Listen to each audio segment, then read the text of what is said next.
Hello, hello. For those of you that have been watching for a while, this is the bookstore that I used to work at prior to law school, and we are back! I am actually about to close up, but I thought I would start the reading vlog here. I am helping them out for the summer with certain events and other things here and there, so you might be seeing this space once again, and it's really exciting. I hope for you as well as for me. I just love being here, and I didn't think that I was ever going to work here again, and the fact that I have one more summer to enjoy the space and community, being surrounded by books one last time, is incredible. So I'm just so happy. Welcome to a reading vlog. I am making my way through, I'll actually show you because I brought her with me, The Wall.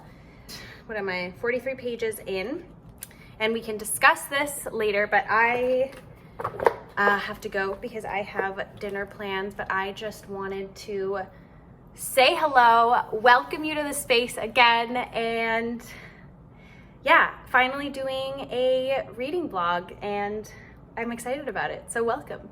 Okay, I am coming to you live outside. I'm just reading away, and I remembered that I didn't really get into this yesterday, so I figured I would do it now because I'm struggling, folks. I'm this close to DNFing her, and I am so sorry, Marlene, but it is just not doing it for me. I think this is a book that has truly just been overhyped, and I went into it with the highest of expectations, and none of them have been met. Let me explain. For a book where nothing happens to be successful in my eyes, the writing either has to be like incredible, like mind-blowing, something that is going to stimulate me to continue to flip through the pages and consume whatever is going on, or it has to be intellectual, so it has to spark something in me and make me think and philosophize about the world or whatever the fuck is going on in the narrative to keep me going, or it needs to have some sort of like educational value so that there's like a bit of a payoff in that sense. It's doing none of that. Like, the writing is just so blah. It's very categorical, and it's just very much like a woman keeping track of the days in which she has been separated from the rest of humanity, and she's just like living on her own in this cabin in the wilderness. But yeah, the writing just like does not spark joy in me. It's just very tedious and just like not the most stimulating. Like I said, I'm not learning anything of value really, and it's not massively intellectual, at least not yet. So I'm kind of like, there's so many books that I'd rather be reading right now. Just like the beautiful pile that's waiting for me in my room that would be more worthwhile use of my time, that I feel like I'm in page, 72. Once I get to like the 100 and something point, I'm gonna make up my mind. But yeah, I don't know, like, what am I missing? I don't think this has like anything wow about it. I wouldn't rush to the store or to the library to get this at all. Kind of just wish this was a library copy, because if it was, I feel like I would just DNF it, to be honest with you. But because I spent $9 I feel like I should at least hang on to it a little bit while longer to really assess, but I am just not being blown away. I mean, it's kind of tugging at my like heartstrings a little bit in terms of like her adoration for animals and the sweet little cat that was just born, but still, like, is that enough to keep reading? Not really. Yeah, I'm sorry to all the fans out there. I'm just not one of them. I mean, maybe it'll change in the next 20 pages, but if it doesn't, I'm out. So I DNF'd it. I couldn't do it. I made the executive decision early yesterday morning, and I am glad that I did. It was just starting to feel like homework to get through it, and I never really want my reading to be that at all. So yeah, sorry to the fans out there. You can roast me downstairs. So that was my first DNF of the summer. I immediately picked up the Jean Rhys book, Voyage in the Dark, and I actually finished it today. And I liked it, I must say. There are some aspects of it that were a little problematic, but then I reminded myself and situated myself in like the 1930s when this was written, and then it actually kind of changed my perspective because this author was kind of ahead of her time. This is like quintessential DWM content right here. We follow a young woman. She's like 18 or 19. She's moved from an island in the Caribbean where she grew up to England, but she is not from like the Afro-Caribbean like population, but rather from like the colonizers. So she's white, so there's a lot of conversation around race, not necessarily in like a critical way. In fact, Anna's stepmom, who ends up taking care of her in a way and pushing her to move to England, we experience a lot of racism through her and colonial and imperial notions through that character. But anyway, so yeah, Anna moves from the Caribbean to London, and it's a intimate look at life of a young person who is not affluent by any means and what is required for her survival. She's an actress and relies on the company of men to sustain herself and her livelihood, but she's also quite like witty and critical, and yeah, you're very much inside the brain of Anna and her comings and goings and her kind of evolution and trials and tribulations of a life in a really harsh landscape where sustaining yourself or your head above water is really difficult because of the assembly of how life was back then in terms of women not having a whole lot of opportunity in the job sphere, in the public sphere, and having to resort to means that aren't the most desirable, but just to get by. So yeah, I enjoyed it. I really liked the prose and the tone. It's very depressing. It's kind of dark. It's following rather, I suppose you could say, unlikable narrator, but I really enjoyed my reading experience of this. It's very evocative and sharp, especially for such a tiny, and I'm glad that I got to read some Jean Rhys because she'd been on my list ever since I stalked Melissa Broder. So yes, I don't know if I would necessarily recommend it. Like, I think a lot more books would come first before I jump to this one as a recommendation, but I am glad that I read it. So yeah. And now, again, in my last video, I said that I wasn't going to purchase any more new books, and I really should stop saying that, but I did end up buying the Unwritten Book when I was at work the other day. I just couldn't help myself. I ordered it last week and I said, like, okay, I'm not going to order it under my name, so if somebody buys this before I do, then you know, somebody else will have the magic of Samantha Hunt. But if it's there in my next shift, I will buy it. And in fact, it was there, so I had to go home with it. This is an essay collection by the author of The Seas. Really want to experience the magic and the wonder and the intellect of the author. Again, this is a very different book. It's nonfiction, in fact, from The Seas, but I am just really, really looking forward to diving in, and this is going to be my next read. So I'm actually going to go to the beach and get to work. I have a lot of work to do. I'll read you the back of this one. What is to be haunted, to be a ghost, to die, to live, to read? The Unwritten Book gathers subjects that haunt the dead, the forest, the towering library of all those books we'll never have the time to read or write. Samantha Hunt, like a mad crossword puzzler, looks for patterns and clues. She explores motherhood, hoarding, addiction, grief, how we insulate ourselves from the past, how we misrepresent the world. Nestled with her inquiry is a very special ghost book, an incomplete manuscript about people who can fly without wings, written by her father and found in his desk just days after he died. What secrets might his work reveal? The Unwritten Book conveys a vivid, grateful life that sheds fear for wonder and revels in randomness, connectivity, the magic of everyday existence, and the immense weight of love.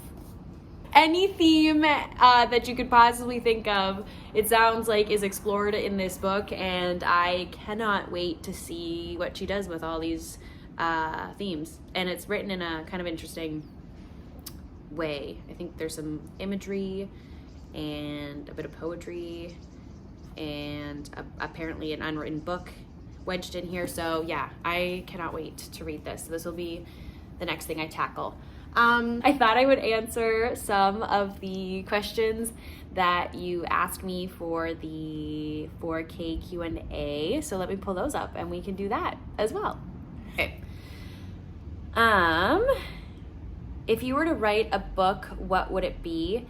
I think I would do a intergenerational story a la Gabriel Garcia Marquez, documenting my own family, dating back to like my great-great-grandfather, and I would actually want my dad to write it.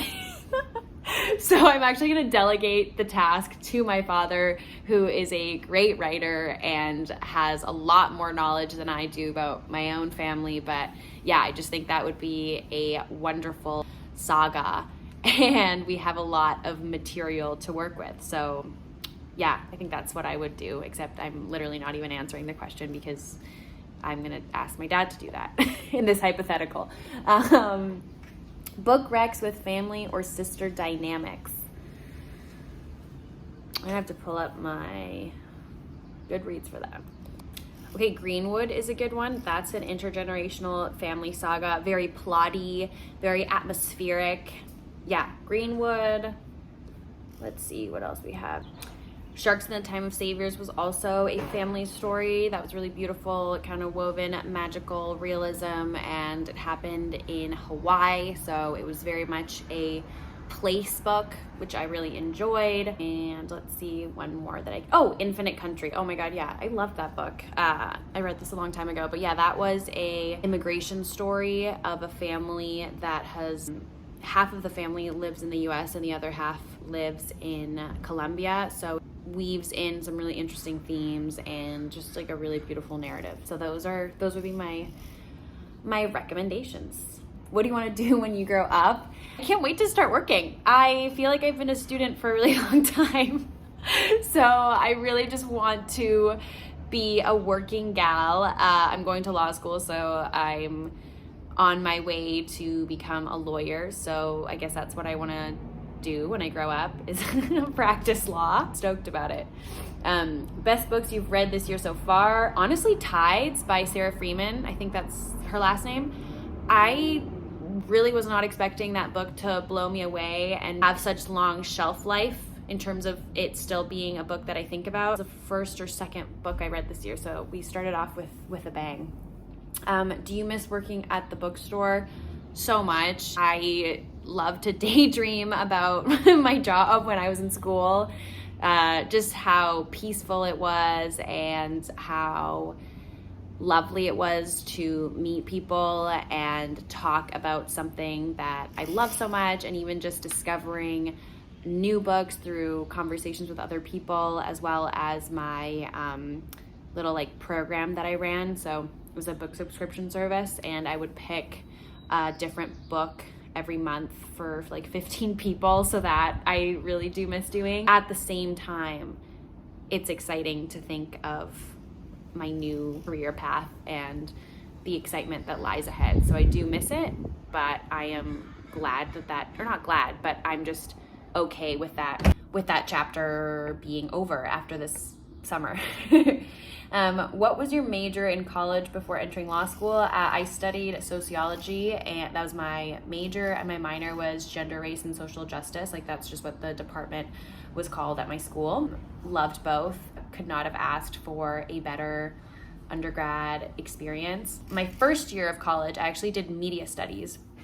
And then I thought I wanted to do international relations, but then I realized it involved a lot of econ and math is just not my strong suit. So I was like, what do I do now? And then sociology sounded really interesting. And then I signed up for a bunch of soci courses. And then I also, in my first year for the literature component, the department head of the gender, race, and social justice professor was my professor. And I just my whole worldview and just world flipped upside down. And I just thought she was the most enlightened human.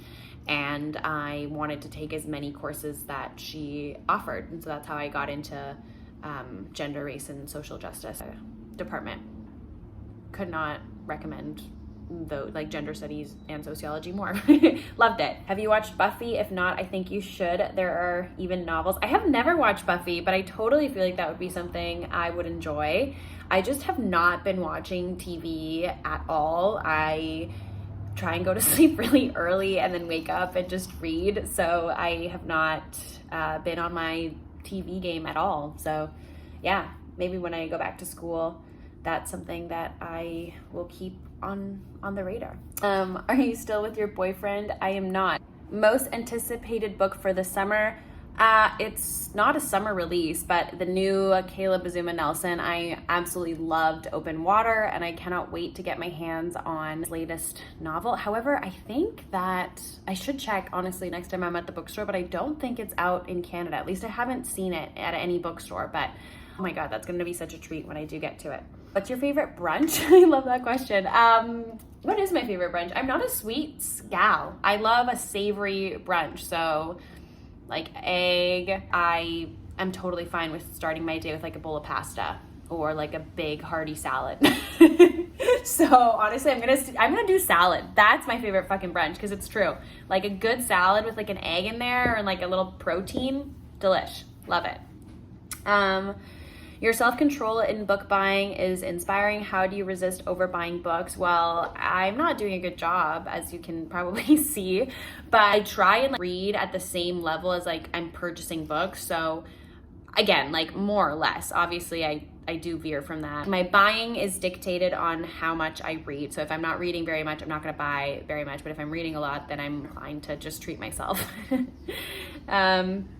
I noticed that you don't give star ratings in your vlogs. What are your thoughts on star ratings? I don't mind star ratings. I just try and often fail at, rather than focusing on a star rating, trying to think more deeply about what it was that worked and what didn't work, and trying to explain my reasoning for liking or disliking something with like language rather than just like slapping a numeric value on whatever it is that I'm reading. But I don't think there's anything wrong with it. I'm like trying to use better words, especially when it comes to describing something that I like. It's so easy for me to dissect something and be very explicit and be able to qualify what it was that I didn't like about a book. But it's very difficult for me to express myself how I would want to express my love for a book. What comes naturally is to be like, I loved this, go buy it, it's incredible. The end, period, end of story. And like at the end of the day, that's not really giving you very much, right? So I'm trying to work on that. What work do you want to do after you graduate? I am kind of all over the place. Just recently I worked a book launch of this environmental law firm, and they focus a lot on marine biology and preservation work and marine law, and that was just an area within environmental law that I'd never really considered, or I didn't know what it looked like in practice. So just talking to lawyers at that event was kind of inspiring and added another little like spark of interest of an area of the law that would be really interesting to work in. So that would be cool. I also would love to work in the like Aboriginal law sphere and do advocacy work for Indigenous nations in BC where I'm based. That would be incredible. Any like public service work would be awesome. But then the other part of me is like, maybe I work for like a smaller but full service law firm to get a sense of a little bit of everything while I'm young before I like narrow down my interest. So I don't really know. I'm hoping that with my legal job next summer, I will have some sort of clarity, because I'll be able to at least ascertain what I like versus what I don't like by having some reference point to go back to, because at that stage I will have had a legal job, something I've never had. So yeah, hopefully I could speak with like a little bit more certitude as to see myself doing. So I don't know. Books worth buying full price. The Friend by Sigrid Nunez, because I adore that book. The Seas by Samantha Hunt, again, adore it. This is very particular to me, but Pure Color by Sheila Heti, very hot take. I probably wouldn't recommend you specifically, without knowing your reading taste, to go out and buy that full price, because it's going to be a hit or miss, like for sure. So let me pick a more like an easier and more palpable third option. Sister Outsider, because I absolutely loved that book and I think everybody will get something out of that essay collection. So yeah, I would say that all of those are paperbacks, so won't be breaking the bank. Which books do you wish you could read again for the first time? Oh my God. Honestly, every book that I've ever gushed about, I am so envious of those that have not experienced their magic. So definitely anything that I've rated 5 stars, so we can go and look. Speaking of not rating things, this is when it actually becomes kind of useful. Oh, The Rabbit Hutch, Newbeming, The Employees, The Friend, The Book of Delights. Oh my gosh, definitely. Signs Preceding the End of the World, Freshwater, The Argonauts, Open Water, The Pisces. I freaking loved The Pisces. Oh my gosh. The Woodwife. Oh my God, by Terry Windling. Sorry, loved that book. Absolutely loved it, and more people should read that. Fellow Venezolana here. Where in Venezuela did you grow up? Grew up in Caracas, Venezuela, so the capital, and I moved to Canada when I was 8. Is there an author you've read but are dying to read? There's an author that I've never read, and up until recently I had absolutely no interest, but it keeps on coming up, and that is Ali Smith. I'm just kind of intimidated and feel like I won't like it, but so many authors that I love and admire always cite her work, so I think it would only be fair to dabble in the Ali Smith waters and see what I think about it. So yeah, I wouldn't say I'm like dying to read it, but I'm certainly very interested for the first time ever. So hoping to get to one of her books at some point this year. If you have any specific recommendations, please let me know downstairs. What book made you fall in love with reading? Oh my God, probably the very first book I ever read in English with my mom. It's called Fairy Dust. It was so beautiful, and that like inculcated a love of fairies and nature and being out in the forest and being like in tune with the little creatures that exist alongside me. I grew up on the Sunshine Coast, a very small coastal town full of the most gorgeous, lush forest and just nature you could imagine. So it was just such a beautiful narrative, and it made me associate reading with escapism and magic and wonder, and I still feel that way. And yeah, I just attribute it to how reading was introduced into my life as something really fun and joyous and full of like magic, like I said. And especially in elementary school, we would go into the library and our teacher would just be like, pick whatever sounds interesting to you and just read it. That was it. There was no like prescribed reading that you had to get through that was already like vetted by the school or anything like that. It was just like what interests you, and hope you like it. Okay. How can I attempt to be a glowing angel who brings a smile to everyone's face like you? Then I love you so freaking much. I don't know, you tell me.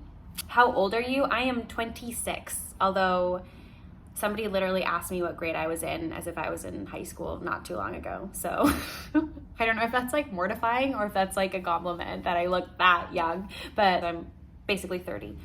I ran into your YouTube channel when I wanted to be a bookseller. I am one now. Love your videos. Oh my God, that's so sweet. I love it. What books do I like outside of lit fic? That would be kind of surprising. Probably sci-fi. I love Octavia Butler and Ursula K. Le Guin, particularly The Dispossessed. I've talked about that book specifically on my channel before, but yeah, I would love to dabble in more science fiction. Another question, if you weren't in law school, what would you love to be or do instead? Maybe something, this is like super far-fetched and I don't even know how I would go about entering that field, but maybe like work in some creative industry and work within, just like an artistic space, or work like adjacent to artists in some capacity. I know that's super broad, but that, or alternatively, something like science-y, which is funny because I never had that draw when I was younger. I always leaned towards the humanities, and that's obviously what I ended up doing. But I'm always just so curious what life would have been like had I been like more coerced or like herded into like the sciences or math, and maybe I'd gone into like I don't know, bio or even like engineering, to be honest with you. And I don't even know anything to do with like engineering in general, but I feel like that could be something interesting that if I had to, I guess, like start my life all over again, I don't know, I would just maybe try that. Along the same kind of vein, what is your unattainable dream job? Something you could never ever do for realistic reasons, probably what you wanted to be as a kid. And then what is your attainable dream job? So I would say unattainable would be something sciencey, so something environmental to do with how like trees communicate or studying mushrooms, something like that. I think would be just super cool and very stimulating, but something that is just like not possible whatsoever. I'm not about to start school and a new career path in that realm, but I think that would be really interesting. And then attainable dream job would be to have my name written in a legal text as representing some, I'm just looking at my mom, and be involved in precedent setting cases, particularly to do with like Indigenous self-governance or bringing down some sort of corporate giant that is doing something to worsen our condition and our planet. I think that would be incredible, and the kind of public law and constitutional issues that I would absolutely love to be a part of. Yeah, I think that would be kind of attainable. I don't see why not. Have your reading style, taste, habits changed since you started this channel? And if yes, how? Certainly my habits. I really enjoy my morning routine, which involves waking up earlier than I have in the past and making a nice warm cup of tea and just reading for at least like 20 minutes in the morning. So that has just been a really, reading has led to me fostering really lovely habits and routines that I didn't have previously, that being the main one, as well as just going to bed early, and then rather than just like watching something, I'm typically gravitate towards just reading. And I think my tastes too have certainly expanded. Working at the bookstore in conjunction with watching BookTube certainly has tailored and refined my tastes, because what I read when I was in my undergrad was mostly psychological thrillers and romance. So, and I kind of assumed that that was all that was out there, and it wasn't until I started watching BookTube towards the end of my undergrad that I was just exposed to these different narratives and different forms, and yeah, just a whole new world opened. So certainly BookTube played a pretty huge role in shaping my reading taste, habits, and style. What's your favorite picture of your cat? I love this question. I will put it up here. I think he just looks like a literal cartoon cat.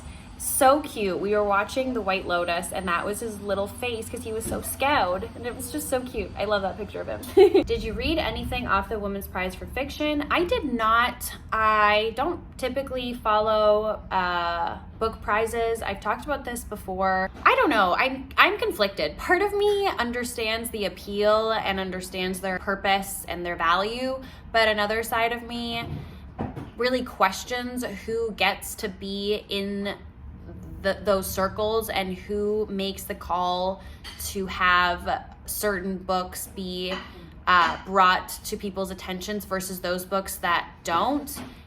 So the whole like politics and like bureaucratic side of that I really dislike. So I don't really buy into it. I understand the appeal, like I said, but it's just not really for me. What's your favorite recent read? Sister Outsider by Audre Lorde. I cannot stop thinking about that book, and I have shoved it down people's throats ever since I read it, and I will not stop. I've never seen you buy books from Amazon. Why do you make that choice? What can be done for the growth of independent bookstores? Is book selling a good business ahead? The reason why I don't buy books from Amazon is because I would rather celebrate and contribute, even in my small capacity, booksellers and independent bookstores in my area. The other question is, can be done for the growth of independent bookstores? Honestly, especially if you live in places where there's like a competing Barnes & Noble or like a Chapters or Indigo, it literally costs you the exact same to purchase a book from Barnes & Noble than it does from your local independent bookstore, because the bookstore does not set the price. At least in Canada, the publishers are the ones that set the price. So to the consumer, it's literally the exact same, unless like Chapters or Indigo is like having a sale. It's literally the exact same price. So may as well just buy local and support a business owner who is trying to keep afloat and have people interested in reading. Is book selling a good business ahead? Honestly, I am a very passionate proponent that bookstores and places alike are what bring people together, and you can create such a beautiful community and meet such wonderful people that you would have never come across otherwise. I'm speaking from my own experience. I made lifelong friends just by virtue of working at the bookstore that I did. It just attracts a certain kind of person and gives you so many opportunities to just grow that community. You can have book events, you can have open readings, you can have literary launches, and it's just a beautiful space of possibility and of community and coming together for something so beautiful and wholesome, which is just reading and bringing stories to life. So yes, I do think bookstores are pivotal and so important in every community, as well as libraries. Those two go hand in hand, libraries and bookstores. Very important businesses and institutions to have and support in whatever capacity you can in your community. Anyway, I have babbled on for like 40 minutes now. I'm gonna try and edit this down because that's just outrageous. But I will see you all very soon. It's been really fun to, again, I literally say this every time now that I'm not in school. It's just like me gushing about how happy I am that I can do this a lot more, but I'm just so happy. And see you hopefully next week.